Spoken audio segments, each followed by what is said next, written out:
ఆంధ్ర తెలంగాణలో తక్కువ ఫీజులతో high quality results ఇస్తున్న ఏకైక సంస్థ తిరుమల్ ఐఏఎస్ ఇన్స్టిట్యూట్. ఒక్కోసారి మనం చేసిన చిన్న చిన్న తప్పులే ప్రాణాలు తీస్తాయి.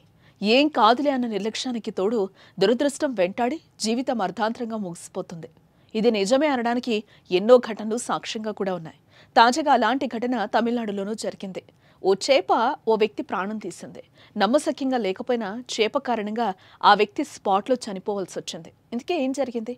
అతడు ఎలా చనిపోయాడు? మణిగంధన్ తమిళనాడులోని చెంగల్పట్టు జిల్లా అరైపక్కం గ్రామానికి చెందినవాడు. 29 ఏళ్లు కలిగిన మణిగంధన్ చేపలు పట్టే అలవాటుంది. ఈ క్రమంలోనే మంగళవారం మధురాంతకం ప్రాంతంలో చేపలు వేటకు వెళ్లాడు మణిగంధన్. కళ్ల ముందు కదులుతున్న చేపలను పట్టుకునేందుకు నీటిలోకి దిగాడు.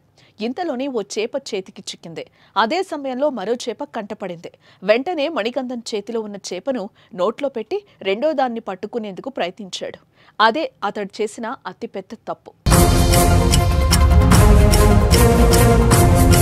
బతికున్న చేపను నోట్లో మణిగంధన్ పెట్టుకోవడంతో అది కాస్త లోపలికి జారిపోయి ఊపిరాడక ఉక్కిరిబిక్కిరయ్యాడు. క్షణాల్లోనే అక్కడ కుప్పకూలిపోయాడు. దీంతో చుట్టూ ఉన్నవారు వెంటనే మణిగంధన్ను జిల్లా ప్రభుత్వ ఆసుపత్రికి తరలించారు. కానీ అప్పటికే మణిగంధన్ ప్రాణాలు కోల్పోయాడు. చూసారుగా ఎంతటి దురదృష్టమో. ఎన్నో ఏళ్ల నుంచి చేపలు పట్టే మణిగంధన్ చిన్న నిర్లక్ష్యంతో అదే చేపకు బలయ్యాడు. కూలీ నాలి చేస్తూ కుటుంబాన్ని పోషించే ఆయన మరణించడంతో ఆ ఇంట తీవ్ర విషాదఛాయలు అలుముకున్నాయి. మనిషి ప్రాణం పోవడానికి కొన్ని క్షణాలు చాలు. అందుకే మనం చేసే ప్రతి పనిలో జాగ్రత్తగా మెలగాలి. నిర్లక్ష్యం, అజాగ్రత్తగా మెలిగితే ఇలానే ఊహించని విధంగా ప్రాణాలు కోల్పోవలసి వస్తోంది. మరి ఈ ఘటనపై మీ అభిప్రాయాన్ని కామెంట్ చేయండి.